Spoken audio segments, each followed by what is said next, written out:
آیو تھوک نکلتے ہوئے بولا، ہمارے بلانے پر رحمونائی یہاں آیا ضرور تھا، لیکن اس نے اس بکھیڑے میں پڑنے کی ضرورت محسوس نہیں کی۔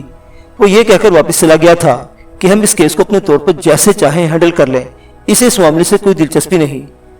گویا اس کیس میں مدعی کے فرائض اب مکمل طور پر استغاثہ کو ادا کرنے ہیں۔ میں نے چپتے ہوئے لہجے میں کہا۔ اس نے اس بات میں گردن ہلانے پر اکتفا کیا۔